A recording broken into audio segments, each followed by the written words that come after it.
O bem-estar mobiliza pessoas para uma vida com mais saúde, lazer e conforto.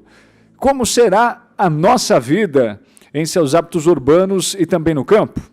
A pergunta é, no Brasil e no mundo, como será a nossa mobilidade e como faremos uso dos recursos naturais? As gerações estarão mais unidas ou separadas pela tecnologia e pelo mundo digital? Estaremos mais isolados ou satisfeitos pelo digital?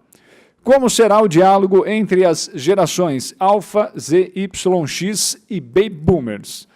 Agora, para moderar o painel Diálogo de Gerações, nós convidamos o presidente da International Longevity Center Brasil, que é o médico e gerontólogo, o senhor Alexandre Galache, que é também co-presidente da International Longevity Center Global Alliance, a quem nós vamos aplaudir nesse momento. Presença aqui em nosso palco, Alexandre Galache. Obrigado, bem-vindo.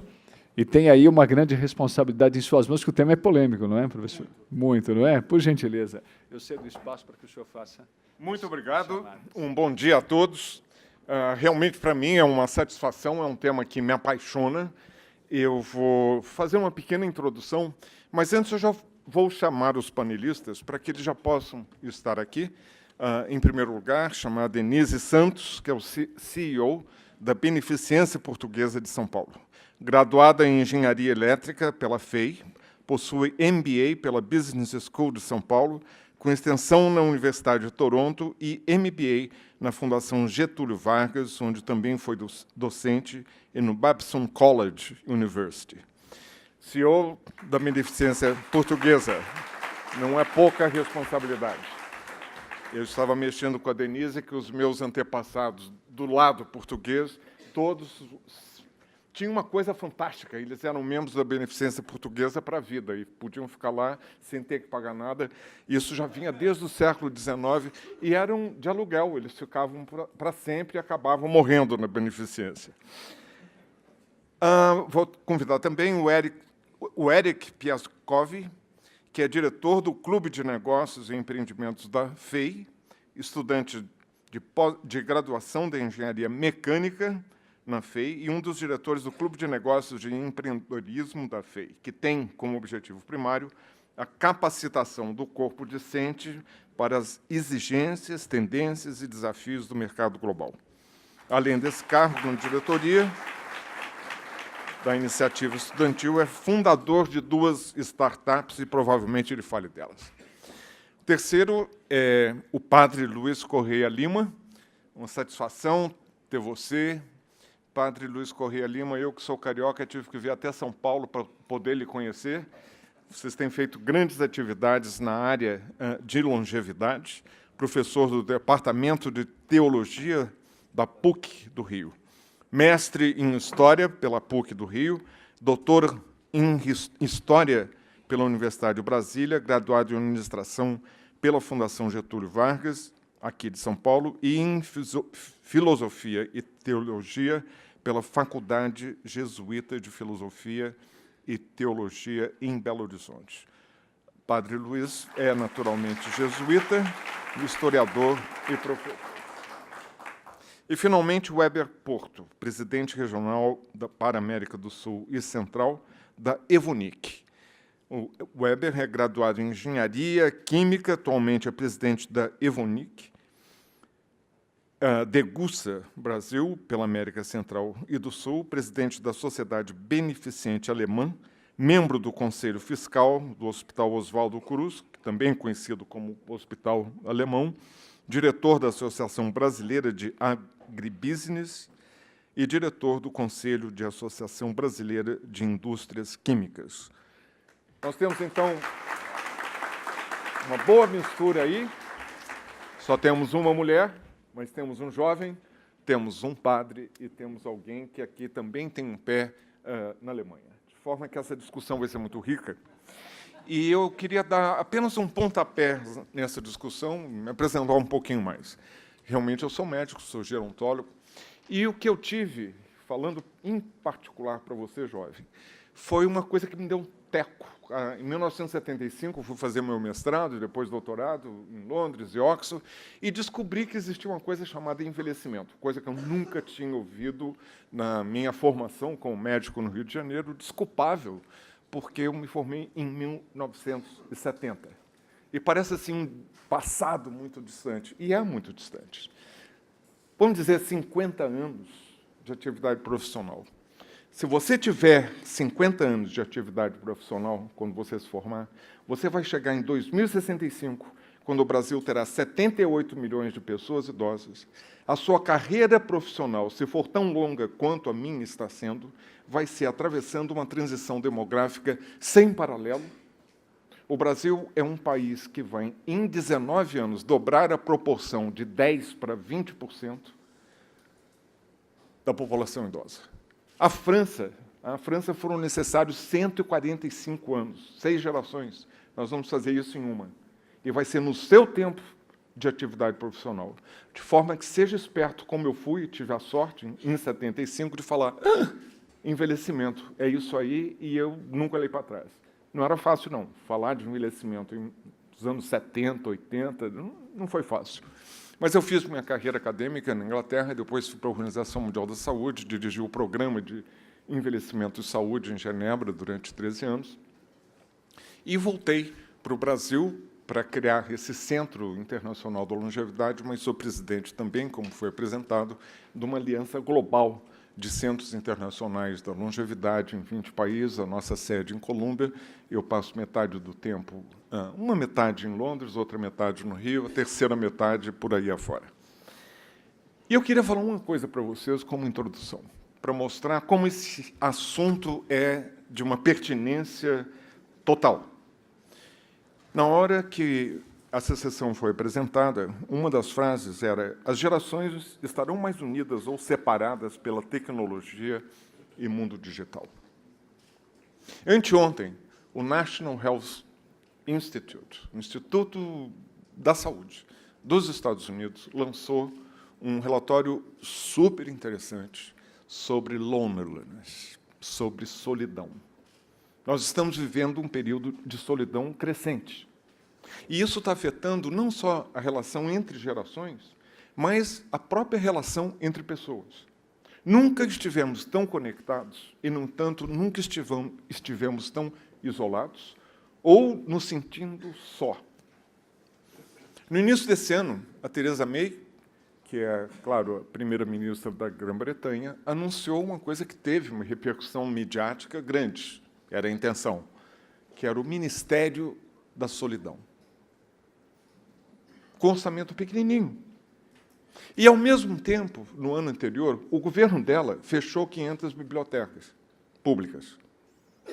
É ali que a solidão é vencida, onde as pessoas, sobretudo idosas, mães solteiras com seus filhos, que podem entrar sem preconceitos, que podem ocupar aquele espaço, encontrar outros pares, pessoas como elas, onde as pessoas idosas muitas vezes vão porque não têm dinheiro para manter a casa aquecida no inverno e podem chegar ali na biblioteca, onde pessoas com problemas de saúde mental. Nós vemos, essa semana,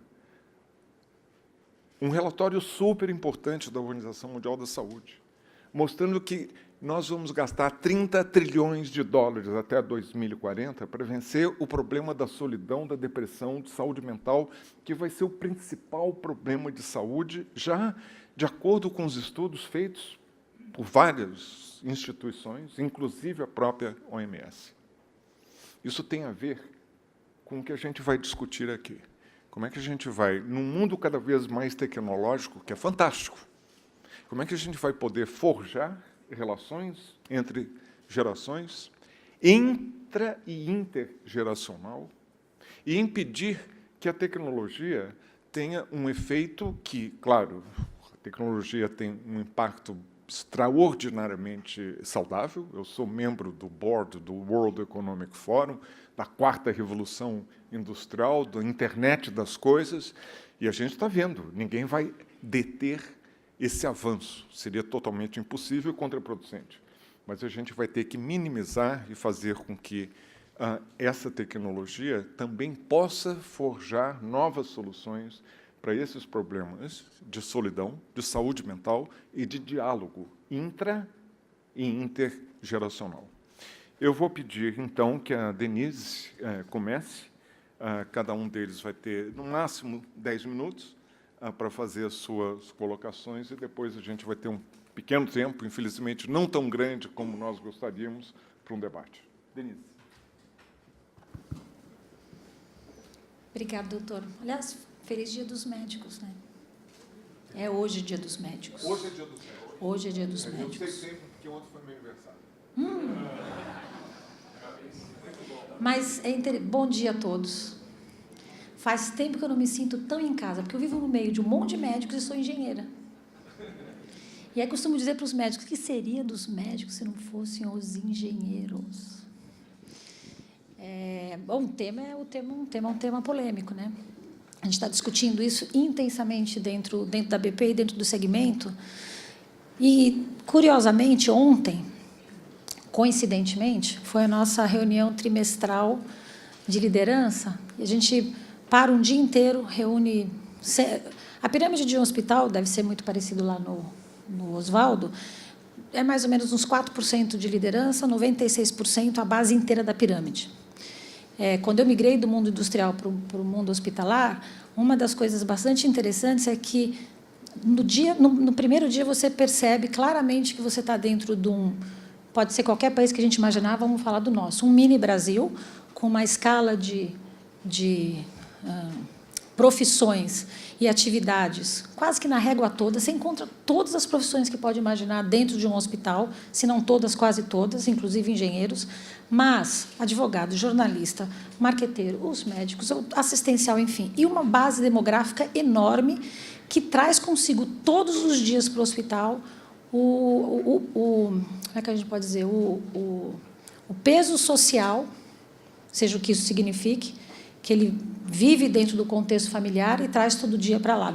Então, a gente até costuma dizer, a gente tem o colaborador que vai 3 horas pendurado num ônibus para chegar na sua atividade de trabalho, e eu tenho um médico, PhD, doutorado, que fez... E essa estrutura toda tem que conviver numa harmonia.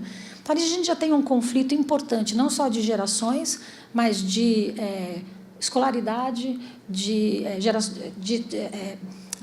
comportamentos sociais. Então, já é um exercício interessante. E a gente passou, durante anos, séculos, dizendo que o sistema de saúde, o healthcare system, tem que mudar, tem que aperfeiçoar, mas o fato é que, na verdade, a gente sempre cuidou da doença, não da saúde. Ontem, a discussão nossa dentro de casa, com 100 líderes que a gente tem a nível gerencial para cima, era como é que a gente vai começar a pensar com a cabeça de saúde. Não dá para ser mais um centro hospitalar sem discutir o que acontece antes e depois que esse indivíduo passou por um determinado tratamento. E aí vale para o cuidado integral, não dá mais para discutir, vem aqui, eu tenho o especialista aqui, te cuida, você vai embora. No dia seguinte, eu nem sei se essa pessoa tomou adequadamente o remédio, se fez o que tinha que fazer.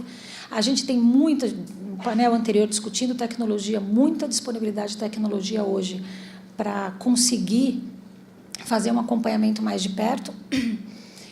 E, dentro de casa, a gente começou a fazer um projeto. Bom, vamos começar aqui dentro de casa. Tem uma população aqui, uma população de quase 8.000 pessoas, que, na hora que a gente coloca dependentes, filhos, maridos, esposas, etc., vai para 17.000 pessoas. Como é que a gente faz essa gestão desse bem-estar e dessa trilha de ciclo de vida, que não é mais só pontual, né? Eu quero olhar o ciclo de vida completo desse indivíduo num bem-estar, entre aspas, quase que permanente. E aí lançamos alguns projetos olhando já aí promoção, prevenção e o que a gente está chamando de bem-estar, que alguns chamam de reabilitação, outros chamam de, enfim, um final feliz, mas eu acho que, no final, a gente quer chegar lá na frente com a maior quantidade de dias com sentimento de bem-estar possível. E aí, nesse mini Brasil, onde você tem conflitos sociais, conflitos culturais, gerações distintas, eu tenho na minha diretoria executiva uma diretora de 36 anos e um diretor de quase 70. Nós temos mais ou menos, sem colocar cotas, nada, mas a gente acha que o pensamento diverso influencia, impacta positivamente quase metade mulheres, tem homossexual, e talvez um dos primeiros hospitais ou empresas no Brasil que o teu benefício de convênio saúde, se você, assim como você comprova união estável com o seu esposo ou esposa, se você comprovar união estável com o seu parceiro do mesmo sexo, também é ok. Ele está dentro do contexto, hoje, do século XXI. Não tem mais se é A, se é B, se é o C. Então, essa visão um pouco mais estendida, se ela começa, nossa crença, começa dentro de um ecossistema aparentemente pequeno, são só 8 mil pessoas que, no final, atingem 17 mil. Mas você começa a testar modelos mais integrativos, pensando na história do bem-estar. A gente, hoje, quando fala com os colaboradores, a gente tem um programa que chama-se... Você pode deixar uma mulher falar, é jogo duro, já passou 10 minutos? Chama-se Viva 365, que é viva 365 dias do ano, na maior parte do tempo, feliz. Aí a gente tem aí índices de... Né, hoje em dia fala-se muito de índices de satisfação, de felicidade, enfim. E a gente entendeu que não é só a saúde, né? Se ele lida com uma situação de estresse o dia inteiro, porque está cuidando de pessoas com problema, não é só a saúde, né? Tem aquela mãe que o professor acabou de mencionar aqui, puxa, eu fui uma mãe solteira, ou até, de vez em quando, apanha em casa. A recíproca também é verdadeira. Hoje já tem mulher que tem meu marido também. E vai com essa carga, então tem a competência do bem-estar mental, e a gente trata isso, tem um canal específico para isso, tem atividades que vão, isso já não é, obviamente isso não é novidade, mas atividades que vão além do dia a dia, do trabalho, das 6 horas de jornada ou 12 horas de jornada, dependendo da atividade. E esse Viva 365 começou a prosperar de uma forma tão interessante que a gente começou a ver que entre aspas, a estabilidade familiar começou a tomar lugar e dentro da nossa comunidade ali, porque você está olhando uma amplitude maior. Então, nossa crença hoje é sair do sick care, ir para o health care de fato e olhar a saúde em primeiro lugar. A gente inclusive, até pouco tempo atrás, a gente refez nossa marca e revisitamos nossos valores, e o nosso primeiro valor é saúde em primeiro lugar. E saúde em primeiro lugar significa, até numa reunião ontem de liderança, se você acordar e não estiver se sentindo bem, não venha. Tem outras coisas melhores para fazer do que ir liderar mais um tanto de gente que vai te complicar mais no final do dia. Então, uma liberdade... E um parênteses rápido, comentei um pouquinho antes da gente sentar, eu estou achando que eu cheguei na metade da vida, porque eu fiz 50 anos esse ano. Fazendo 28 anos que eu saí da FEI. Quando eu saí da FEI, 50 anos, era, gente, a tia de 50 anos. Mas eu não me acho a tia de 50 anos. Até porque eu tenho um filho de 7. E aí, meninas, é legal ter filho mais velho, porque as pessoas olham para você e falam, deve ter uns 40, está meio acabadinha, mas deve ter uns 40. Então, é interessante esse... As mães dos amigos do meu filho têm 35, 37, eu sou a cinquentona, e os meus amigos têm filhos de 20 e tantos saindo da FEI, saindo de outras universidades. A gente ficou até um pouco deslocado socialmente. Esse sentimento eu já senti quando o Diego nasceu. Conflito de gerações já começa aí, dentro de casa. E aí, estou aprendendo um monte com um baixinho, e eu acho que a recíproca é verdadeira. Então... Enfim, tem espaço para conviver, sim. Beleza. Muito obrigado, Denise. Nós vamos passar rapidamente em sucessão para depois a gente poder abrir um pouco de debate. Então, vamos lá, Eric. Bom, primeiramente, muito obrigado pela oportunidade de participar do Congresso.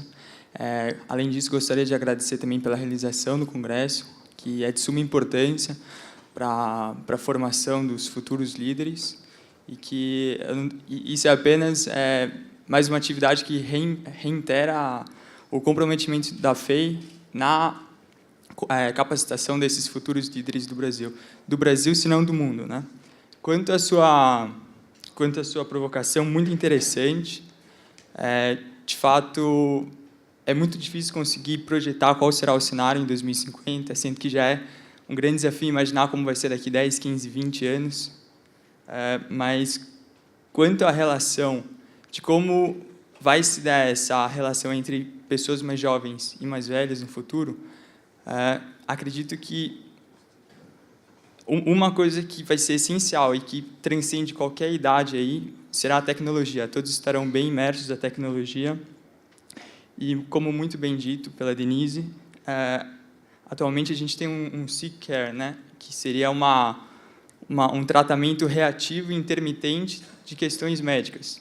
E como você próprio, Dr. Alexandre, comentou, numa outra palestra sua, a vida deixou de ser uma corrida de 100 metros e passou a ser uma maratona.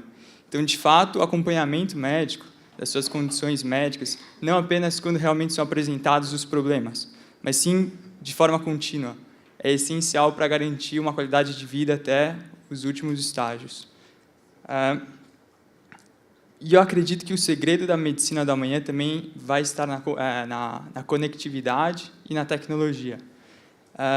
É possível ver hoje estudos que sugerem a edição do genoma, empresas que conseguem até prever quais são as suas potenciais predisposições genéticas, ou seja, a gente projeta que quando você tiver 50, 60 anos, possivelmente você pode desenvolver algum tipo de câncer. Isso é essencial nesse acompanhamento não intermitente da medicina, mas também eu acredito que, parando agora de falar um pouco no aspecto tecnológico e sim avançando agora no ramo mais filosófico, mais ético. Acho que a gente avançou muito bem no ramo tecnológico, a gente vem avançando muito bem. Conforme eu acredito que a gente precisa desenvolver mais essa parte filosófica, porque e ética, né? Até onde a gente consegue fazer isso, e é mais um sinal de que, de fato, a engenharia e a filosofia vêm se convergindo. E eu acredito muito também, com todo respeito, até discordando um pouco da senhora, acredito que você não deve estar na metade da vida, porque eu acredito que a gente vai ter... ousado esse comentário, mas... Então, tira o senhor e põe você. Eu acredito que, como eu disse no início, é difícil projetar como será, mas quem sabe engenharia vai ser a minha primeira formação. Quando eu chegar na minha metade da vida, não sei, aos 80 anos, eu decida fazer outra faculdade, mudar totalmente de direção. E, bom, é basicamente isso que eu gostaria de palpitar inicialmente. Muito obrigado mais uma vez. Legal, gostei da provocação aí, Denise. Vai pensando na resposta. Então, nós vamos já passar de imediato, na ordem aqui, ao padre Luiz Corrêa Lima. Uma satisfação estar aqui com vocês. Eu nasci há 56 anos atrás na Beneficência Portuguesa de São Paulo. Então, quando eu soube, enfim, uma alegria poder encontrar alguém dessa instituição onde eu nasci. Bem, longevidade, convivência de gerações. Eu fiquei pensando o que eu posso trazer como contribuição para isso, né? Meu foco de trabalho intelectual é a história, atualmente trabalhando com história da igreja, mas eu vejo que, embora a história não responda essas questões, porque ela tem um olhar retrospectivo, mas ela, a gente olhando para trás, ajuda a pensar o presente. E alguns conceitos da história podem ser úteis para a gente pensar longevidade, convivência de gerações. Um deles é o conceito de civilização, que vem de cidades, civitas, a polis, mas esse conceito passou a significar aquilo que a humanidade aprende e não esquece mais. Então, a domesticação das plantas e dos animais, a escrita, enfim, e outras coisas. E esse aprendizado passa agora pelas revoluções tecnológicas, né? Coisas tão recentes como o smartphone, a internet. Eu nasci sem isso, passei a infância sem isso, relutei para ter um telefone celular, porque até os 40 anos eu tinha vivido sem, e pensei, por que eu vou precisar disso, né? Mas aí chegou uma hora que não deu mais, né? Então, isso faz parte da nossa condição. Então, eu sou dessa geração que viu essas mudanças e relutou até, mas acabou assimilando. Então, esse conceito de civilização incorpora esses novos aprendizados das revoluções tecnológicas. Uma outra ideia, que é a de natureza humana, ou condição humana. No passado, era algo mais fixo. Mas o ser humano não é só... A natureza humana, ela está ligada à cultura. A gente não pode pensar o ser humano só como biologia, mas também com a cultura, que é dinâmica. Então, a natureza humana ela é algo muito maleável. E um outro conceito importante da história é aquilo que um historiador que eu trabalhei bastante, Fernand Braudel, que foi um dos fundadores da USP, um historiador francês que veio para o Brasil, depois retornou à França, ele chama de dialética da duração, que é o seguinte: em cada instante existe uma articulação e uma oposição entre as realidades que mudam e as realidades que teimam em permanecer. Então, cada instante é essa articulação e oposição entre o que muda e o que teima em permanecer. A gente vive com isso. E essas revoluções tecnológicas acirram essa dialética da duração, porque a pressão por mudanças aumenta, mas, ao mesmo tempo, as pessoas buscam segurança naquilo nos seus hábitos, nas experiências que deram certo, e, às vezes, resistem ou direcionam certas mudanças. E uma outra coisa importante é que a história não tem leis implacáveis.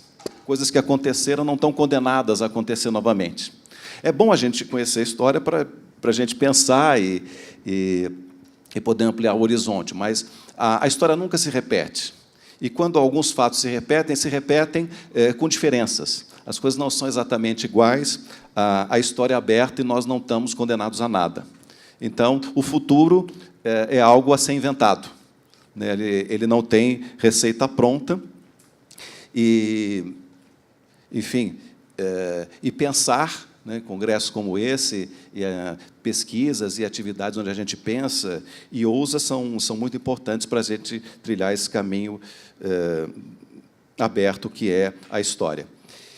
E uma coisa que tem acontecido na história, que épocas de crise ou de grande crise foram também épocas de oportunidade e de criatividade, quer dizer, gerou um pensamento fecundo, abrangente, né?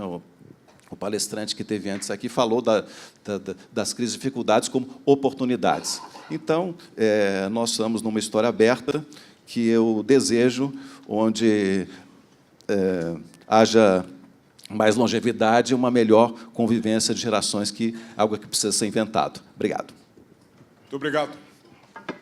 Provocação também, a gente vai voltar a essa reflexão, afinal, somos um país onde não se vê muito a história para a gente poder aprender com ela e poder prever esse futuro que sempre está sendo inventado. Vamos passar, então, ao Kleber, para que a gente possa finalizar os 4 panelistas. Muito obrigado pelo convite. Há umas semanas atrás, mandei um WhatsApp para o Ingo, que organiza aqui, perguntando o que eu deveria falar aqui para ele me orientar em alguma coisa. Ele falou assim: fala o que você quiser. Então, você não sabe como você me ajudou com isso.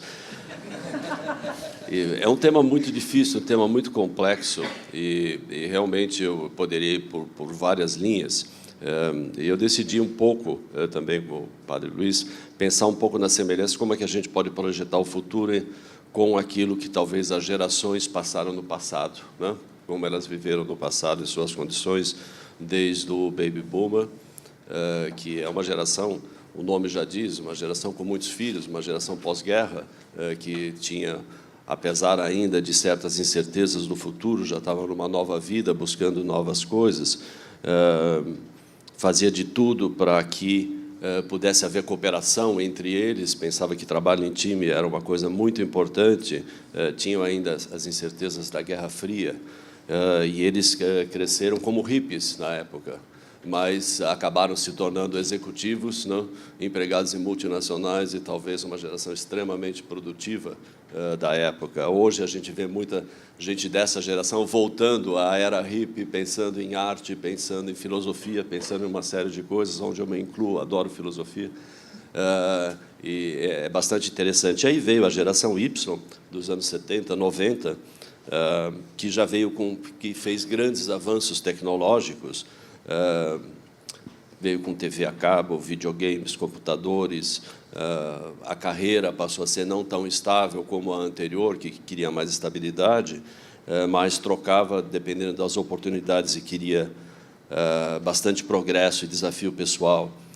E a internet passou a ser uma coisa extremamente essencial.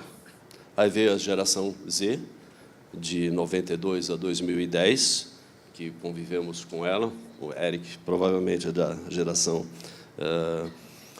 Z, é uma geração nativa digital, uma geração digital. Eles nem sabem como é uma vida sem computador, eles não têm a mínima ideia como isso funciona. Eles estão conectados o tempo todo, mas eles sentem exatamente aquilo que Alexandre falou, já começa por aí, essa falta de intimidade, esse problema de solidão, e tem uma característica que talvez não é uma característica muito interessante, onde a capacidade de ser um bom ouvinte não é uma capacidade dessa geração, exatamente por estar sempre fazendo muitas coisas ao mesmo tempo, então dificilmente eles conseguem parar e se concentrar. Essa geração Z, ela é desconfiada em relação ao que é uma carreira de sucesso. Eles acreditam em muito mais liberdade de trabalho, home office, blogs, mídias. Inclusive, existem teorias de que vai haver uma escassez de cientistas e médicos no futuro, exatamente porque esses jovens estão se interessando pouco pela ciência, eles estão muito mais na conectividade. E é uma geração, evidentemente, a mais fechada de todas, né, com seus fones de ouvidos, e isso talvez seja um ponto que busque um egocentrismo a mais. E essas gerações, elas convivem. Na nossa empresa, por exemplo, é muito interessante. Eu já sou mais velho, eu tenho 62 anos, sou formado na FEI, isso talvez uma das melhores qualidades da minha vida. E a gente convive com reuniões onde as 3 gerações estão ao mesmo tempo, fazendo apresentações, e a gente sente que as gerações mais antigas elas já sentem bastante dificuldade em acompanhar tudo aquilo que é tecnologia, tudo aquilo que tem a ver com tecnologia. Nós vemos a geração X e Y muito mais ousada, muito mais atirada, mas, às vezes, aquele da Y fala, por que a gente está aqui perdendo tempo? Não dá para fazer isso por Skype, né? A gente poderia estar sentado nas nossas casas, o efeito é o mesmo. A gente sente esses conflitos. Então, eu acho que o grande segredo, como você acabou de falar também no hospital, o grande segredo é como a gente consegue gerir essa diversidade de gerações. Eu acho que esse é o grande desafio. E o que a gente sente, essa preocupação exatamente dos mais idosos, esse papel de mentoria.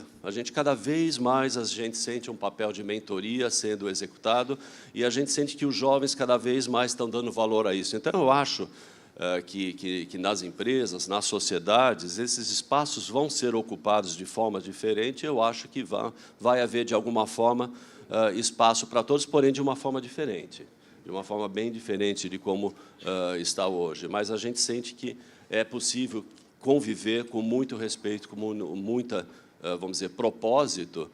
Eu acho que talvez essa seja uma característica até do ser humano, né?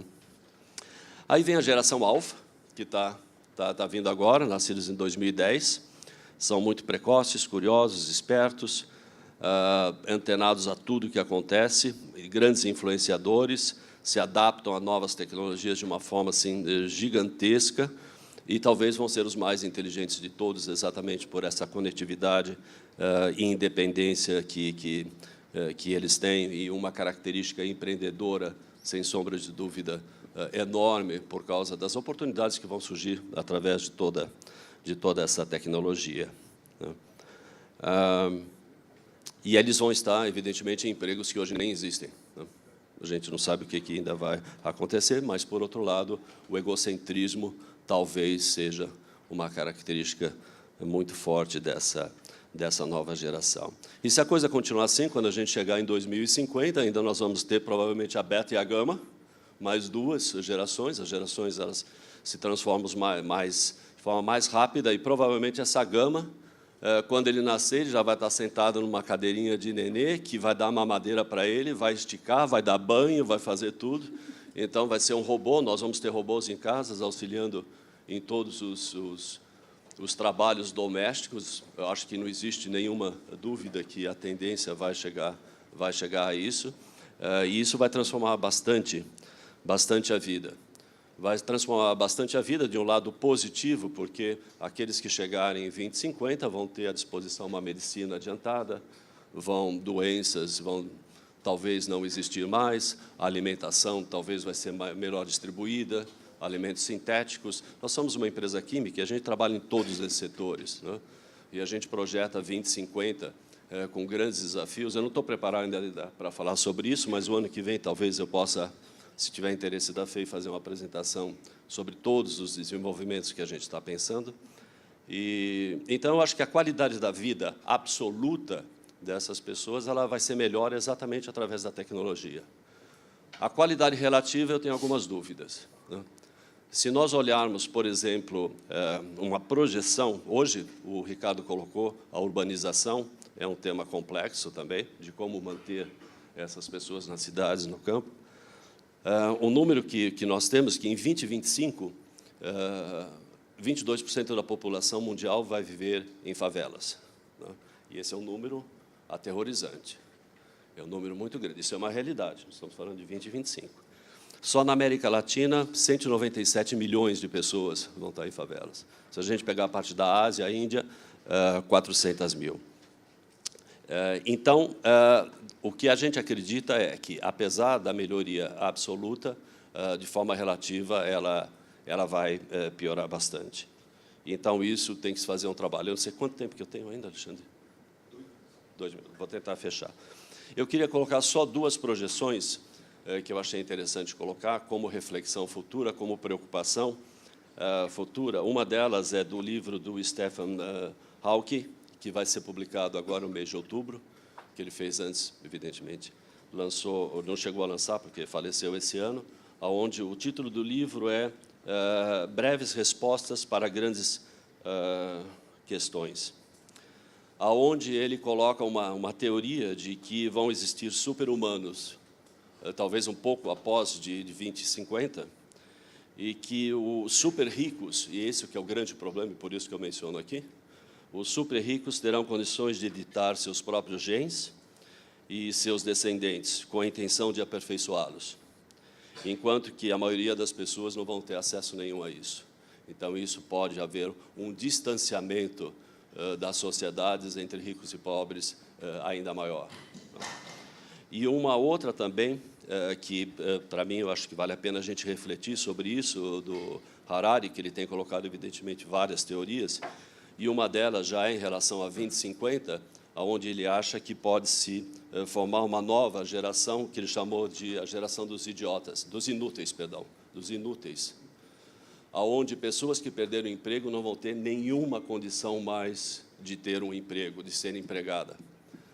E o grande desafio das sociedades vai ser o que eu faço com essas pessoas, como eu mantenho elas ocupadas de alguma forma, senão elas vão ficar loucas. Então, ele acredita bastante que as coisas virtuais, a filosofia, as religiões possam contribuir de forma decisiva nesse desenvolvimento das pessoas, porque já existiram momentos onde as pessoas não trabalhavam também no passado.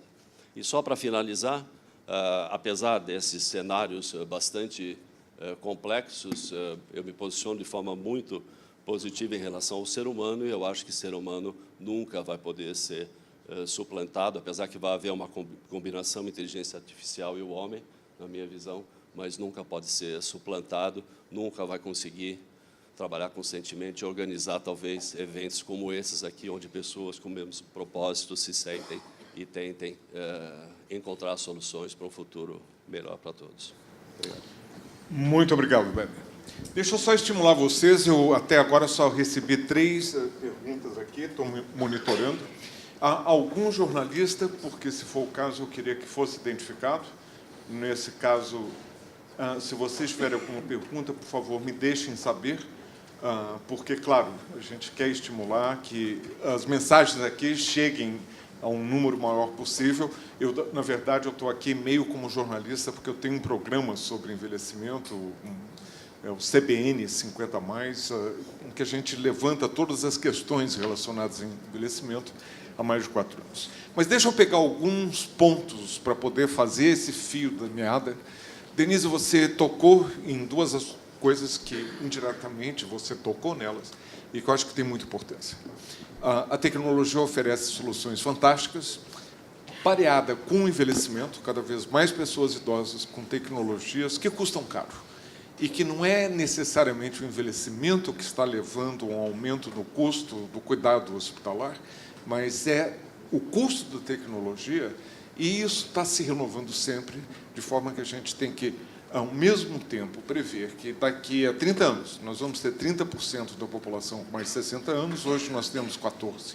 Então, um grande crescimento, um grande envelhecimento associado a transformações tecnológicas brutais, e você, como gestora e CEO de um complexo hospitalar, tem que dar conta disso. Ao mesmo tempo, você chama atenção, e as intervenções da beneficência, de promoção da saúde. A saúde não é criada no contexto do encontro eu, médico, você, paciente, mas é onde a gente vive, onde a gente trabalha, onde a gente se locomove. Tem até uma pergunta interessante aqui, que é do Barioni. Qual é a contribuição que a mecânica automobilística pode fornecer para o bem-estar da sociedade? Deixa eu aproveitar essa deixa para dizer que uma boa política de envelhecimento é uma boa política de transporte público. Andar de ônibus para uma pessoa idosa já é difícil para um jovem. No Rio de Janeiro, concorda? Já é uma aventura. E você acaba ilhado, socialmente isolado, porque você tem medo. Já tem a violência, mas tem o medo de usar o transporte público. De forma que a promoção da saúde é o contexto onde você vive. Você chamou atenção em que você tem que, ao mesmo tempo, satisfazer a qualidade de vida daquele seu funcionário que anda 3 horas para poder chegar ao trabalho num péssimo transporte público e tem um doutorado, um doutor super sofisticado, e são essas as realidades. Isso volta, e eu não estou necessariamente indo na ordem como vocês falaram, para o problema que você levou. E esse problema é muito sério, porque nós vamos ter super homens, super mulheres que vão ter acesso à saúde, e você tem razão em que você vai ter, provavelmente, uma esperança de vida de 120 ou talvez mais anos, com acesso a tudo melhor, num país... Isso aqui está falhando.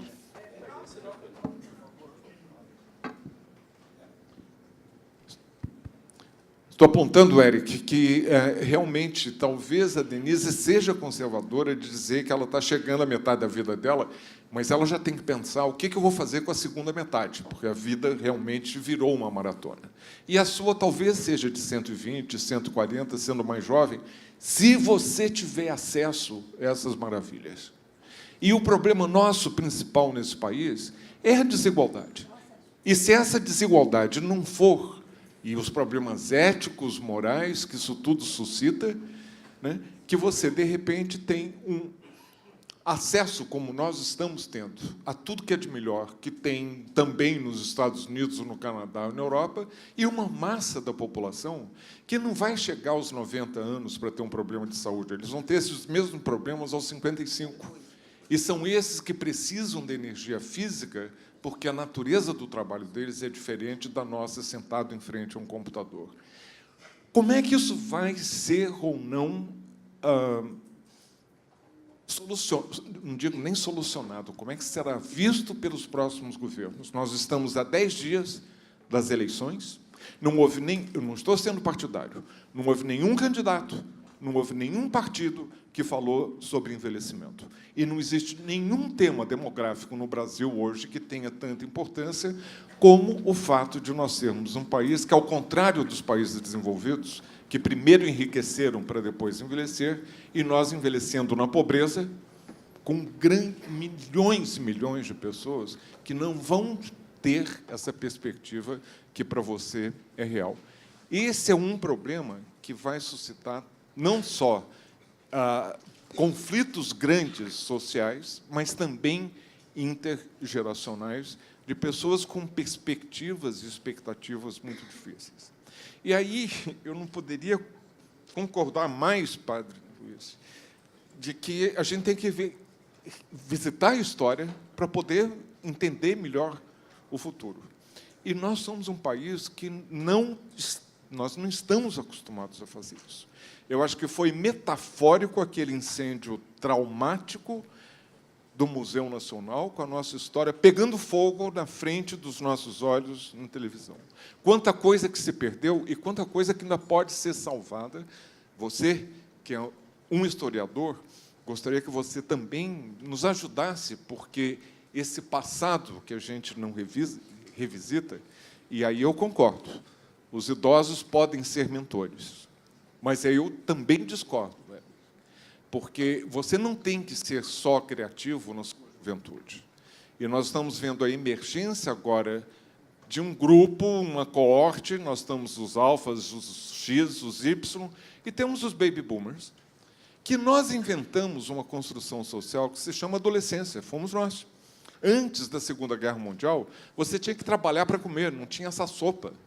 Nós viemos com melhor saúde, com mais conhecimentos e com afluência, e com esses 3 ingredientes, a gente criou um espaço para rebelar-se, para virar a mesa, para protestar, para fazer movimento estudantil de 68, eu estava lá.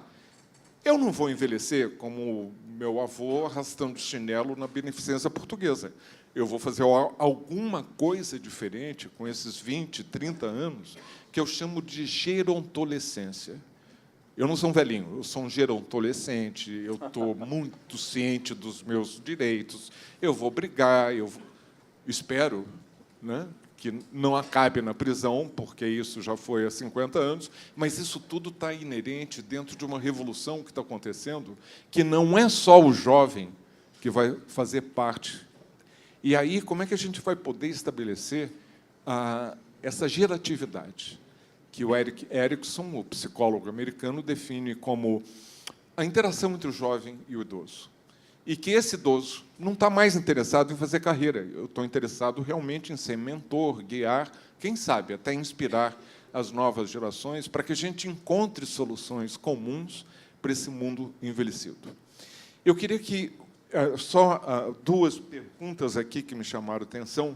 Uma do Alexandre Oliveira, como é que a universidade pode responder a tudo isso? Nós temos um movimento hoje que está crescendo, que é a Universidade Amiga do Idoso, baseada num projeto que eu lancei na OMS, que é a Cidade Amiga do Idoso, está presente em 2.500 cidades mundo afora, só não dá certo aqui. O piloto foi feito em Copacabana, mas aqui a gente está patinando.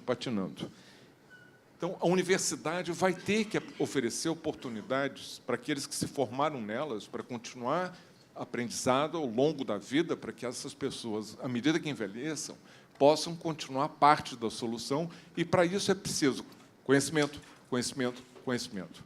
Esse conhecimento só não basta, porque ele está na palma das mãos. Todos nós, agora, até você sucumbiu e comprou o seu smartphone. Está na palma das mãos. É preciso ter imaginação de saber o que você vai fazer com essa informação que mudou. Informação era o grande bem do século XX.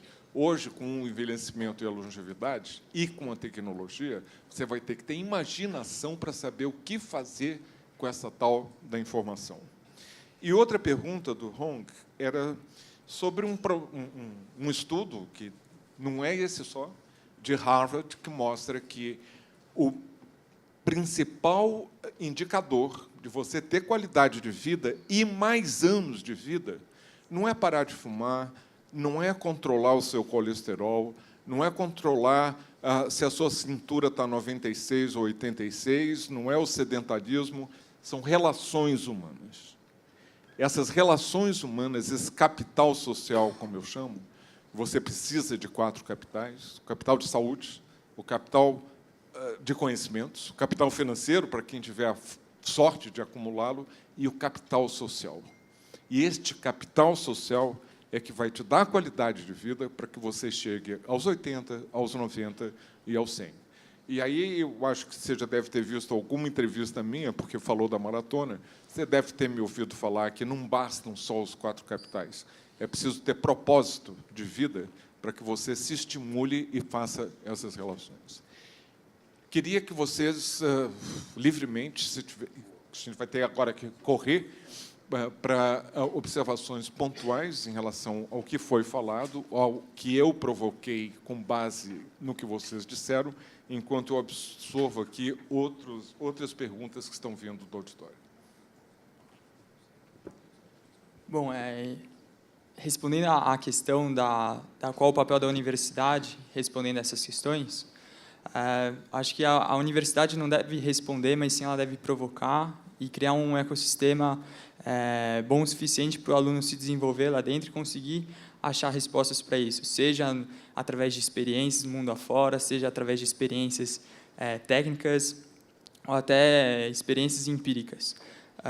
Quanto a essa questão até do que você comentou e foi abordado no primeiro tema, a respeito da solidão, uma coisa muito interessante, é um conceito que surgiu em 1996, que é a computação afetiva, né, que hoje já é estimado em um mercado de 26,7 bilhões de dólares, que é justamente misturada a realidade virtual, a inteligência artificial, de conseguir lutar contra essa solidão e mexer no lado emocional da pessoa através da computação, da sociologia e da filosofia, algo bem interessante e tem sido abordado inicialmente.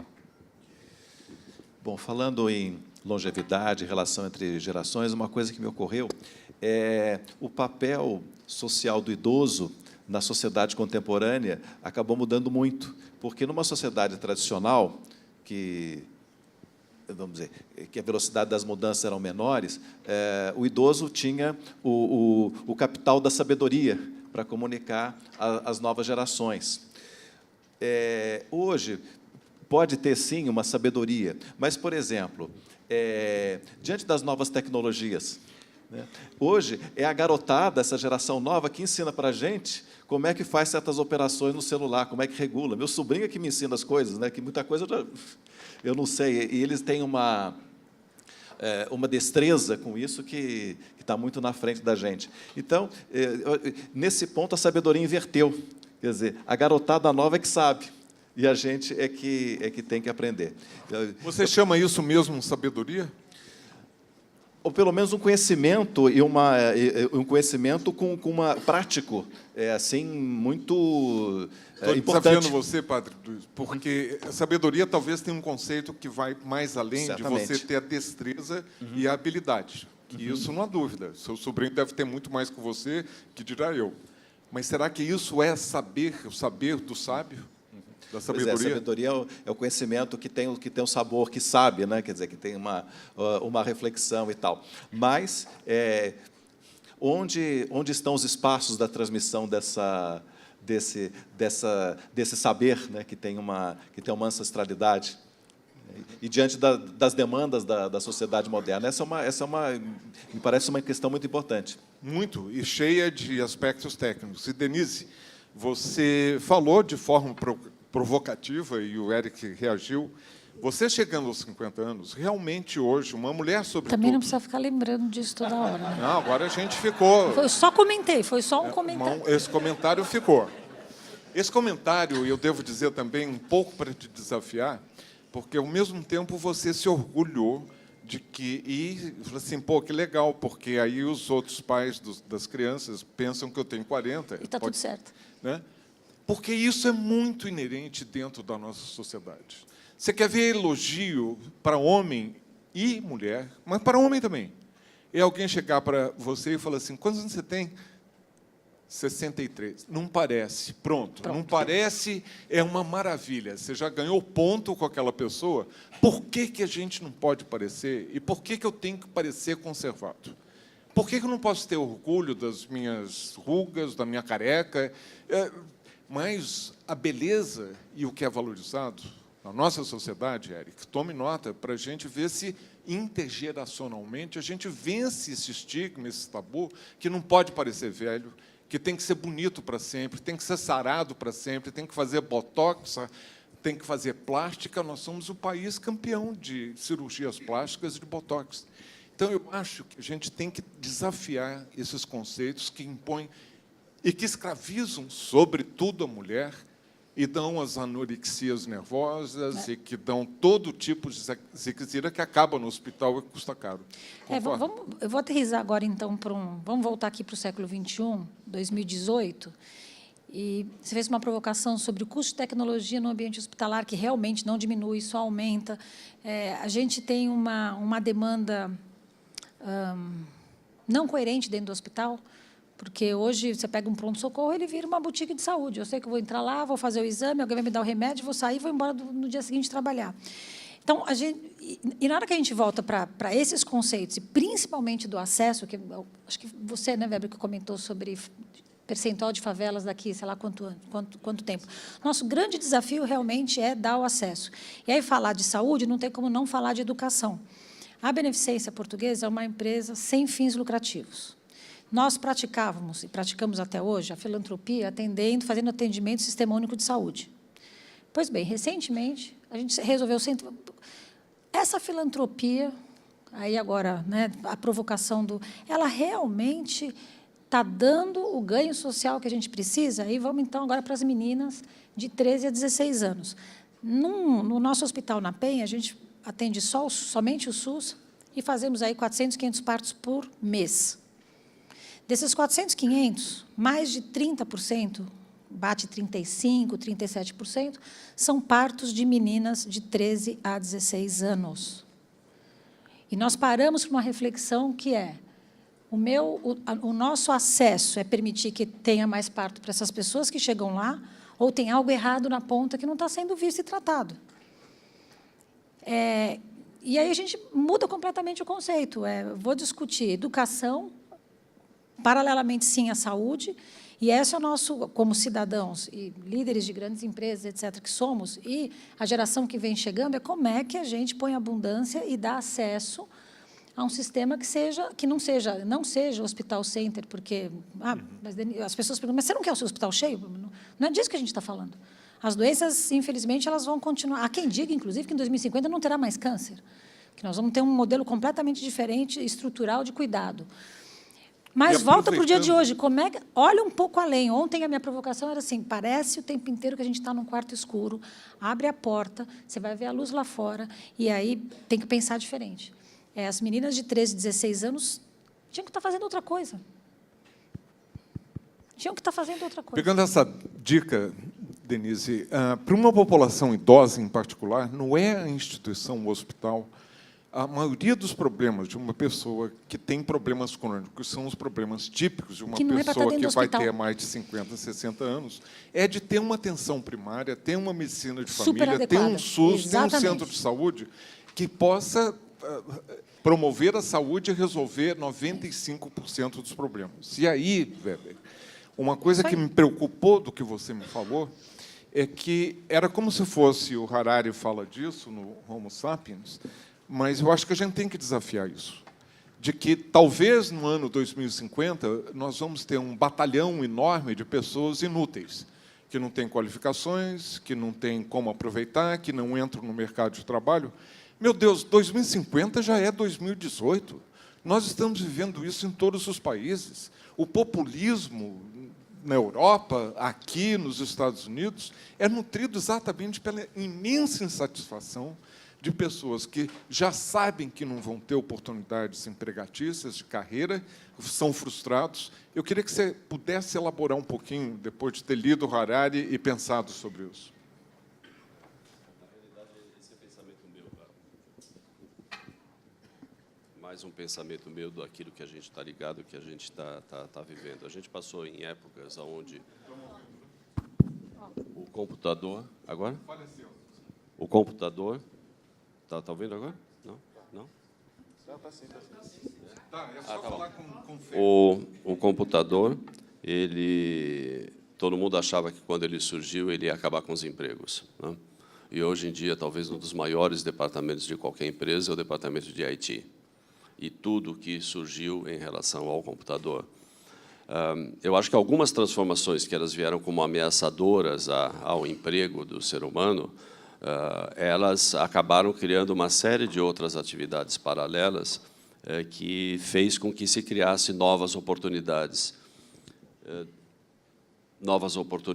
de trabalho.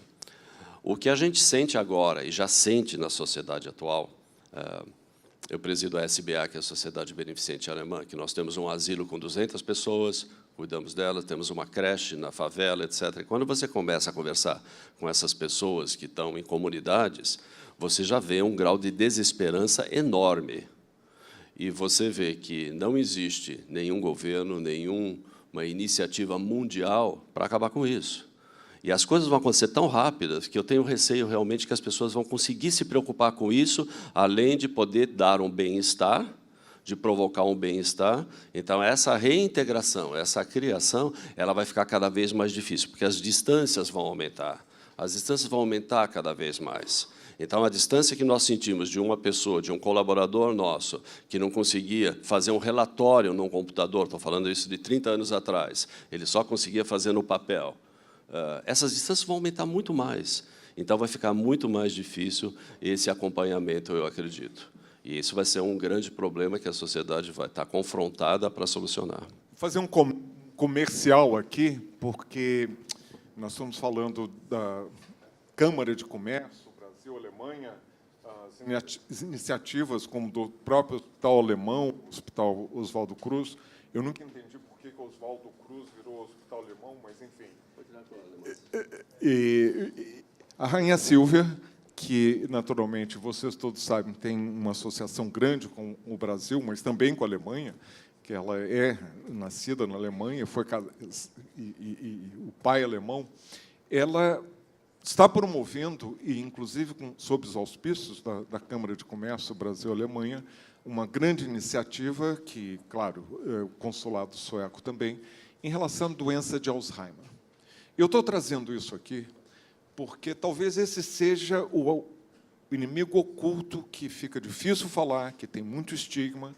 Nós já estamos com 50 milhões de pessoas que vivem com Alzheimer hoje. Nós estamos fazendo muito pouco progresso na prevenção e no tratamento de doenças de Alzheimer. Tomara que aquele tal do genoma, Eric, possa te proteger e que você nunca venha a ter, mas serão 180 milhões daqui a 30 anos. Esse é um desafio grande, em que nós vamos também precisar de pessoas como a Rainha Silvia, ela está vindo daqui a 2 semanas para um simpósio, em que eu estarei também falando, para falar sobre a importância. Nós precisamos de embaixadores, de campeões, de pessoas que têm essa aura da celebridade, para falar de temas que incomodam, e Alzheimer é um deles, porque, em vez de ser uma morte rápida, que todo mundo quer... Quer ver um exemplo? Fechem os olhos e imaginem a idade que vocês vão ter quando morrerem. Feche os olhos aí. E, em segundo lugar, qual é a causa da morte que vocês acham que vai matar vocês? Quem é que acha aqui que vai morrer antes dos 60? 60, 70? Tem 2 ali que sentaram ao lado, um ao lado ali, já se escolheram. De 70 a 80? Mais uns pouquinhos. De 80 a 90? Oba! 90 para cima. O Eric está lá. Esse é um grupo de pessoas que vai morrer, acha que vai morrer pelo menos depois dos 80, muitos depois dos 90. Do que vocês acham que vão morrer? Eu perguntei. Quem é que acha que vai morrer de doença de Parkinson? Quem é que acha que vai morrer de bala perdida? Tem 2 ali também, ó. juntinhos. Quem é que já vai morrer de acidente de tráfego, de trânsito? Um só. Vocês não são muito realistas, não. Vocês moram no Brasil, hein? Quem é que acha que vai morrer de diabetes com insuficiência renal e cego? Ai, credo, não. Quem é que acha que vai morrer de câncer? Uns poucos. Tem trabalho aí para o seu genoma, hein, Eric? Aí, muitos vão morrer de câncer. Quem acha que vai morrer do coração? Ah, legal. Olha aí, gente, vocês acham que vão morrer depois dos 80, se não os 90, mas a maioria acha que vai morrer, ó, do coração. E não vai ser assim, não. Quem é que acha que vai morrer de doença de Alzheimer? Ninguém. Estão todos longevos, e a doença que mais vai matar daqui a 20 anos no Brasil, número 3, é a doença de Alzheimer. E eu convido, então, estou fazendo essa reflexão, porque não bastam creches mais.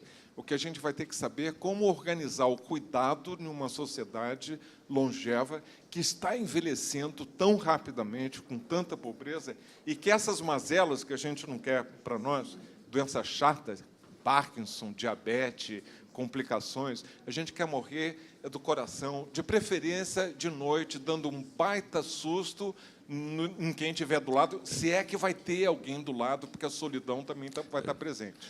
Eu gostaria, então, de dizer que eu já estou contente, porque não é a Câmara que está organizando esse evento, somos nós. Eu presido a Sociedade Beneficente Alemã. Oh, perfeito. Esse asilo é nosso, nós estamos tratando o cuidado da demência, nós queremos ser referência no trato à demência, esse é o nosso objetivo, e, por sorte, a Rainha Silva, nossa amiga, ela decidiu fazer a abertura também. Muito bom. Rapidamente, Alexandre, você falou de um ponto interessante, como a gente se sente feliz quando dizem para a gente que a gente parece mais novo. Acho que é um ponto muito importante em relação à longevidade, que é o seguinte: sociedades do passado, mesmo no Brasil, conviviam com a morte muito melhor do que nós, que as sociedades modernas, secularizadas. Tinha uma pessoa doente em casa, os cemitérios tinham um espaço maior, proporcionalmente dentro da cidade. Hoje os doentes, os idosos estão muitas vezes no asilo, os doentes, pacientes terminais nas UTIs. Então há um ocultamento da morte na sociedade moderna. E também a proximidade da morte, que é a velhice, é algo que causa muito mal-estar. Então a gente procura o máximo possível disfarçar, ocultar a velhice com tanta tecnologia que existe para isso, e tantas plásticas, etc. Mas eu acho que mas isso não dá paz para a gente. Eu acho que nós podemos aprender com sociedades que têm esse saber de conviver com essa finitude nossa, conviver com a morte. Eu vi um filme muito bonito que ganhou o Oscar, um filme japonês chamado A Partida, que está no YouTube, em que era um funcionário, rapaz que ia trabalhar numa funerária, numa cidade pequena japonesa, onde ele fazia esse ritual de um banho no defunto, de uma preparação para o defunto, e mostrando como é que as famílias reagiam diante disso e como que isso acabava se tornando uma despedida, algo que trazia muito conforto para essa população. Eu penso que, nesse filme, a gente tinha uma capacidade de convivência muito sadia com a morte. É algo que a sociedade nossa precisa aprender hoje, não só conviver com a morte, mas com a proximidade da morte, que é a velhice, a gente poderá ter muito mais paz e alegria.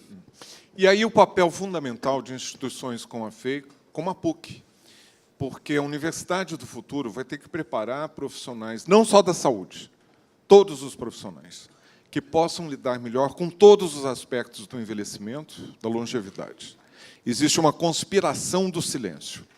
Ninguém fala da morte porque me incomoda, eu como paciente, incomoda também quem me cuida, o meu familiar, e incomoda o profissional de saúde que não foi treinado para falar de morte. Então, é a conspiração do silêncio, porque, como incomoda todo mundo, vamos empurrar com a barriga. E o que é inadmissível é que os estudantes de medicina de hoje estejam sendo treinados da mesma forma como eu fui há 50 anos atrás, sem se dar conta de que existe uma coisa, que é envelhecimento, que vai ter impacto na tecnologia, na urbanização, na gerência dos recursos de saúde, no seu futuro como engenheiro, sua primeira graduação, é o tema que vai ter mais impacto na nossa vida individualmente, se preparar para essa tal da velhice, como para a sociedade.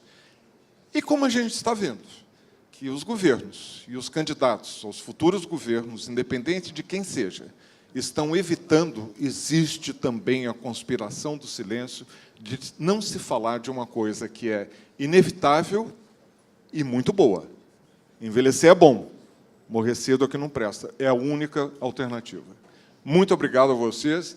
E eu sinto, tem mais perguntas que vieram agora, teria muito mais para a gente discutir, mas em 1 hora foi tudo que a gente foi capaz. Obrigado. Hein?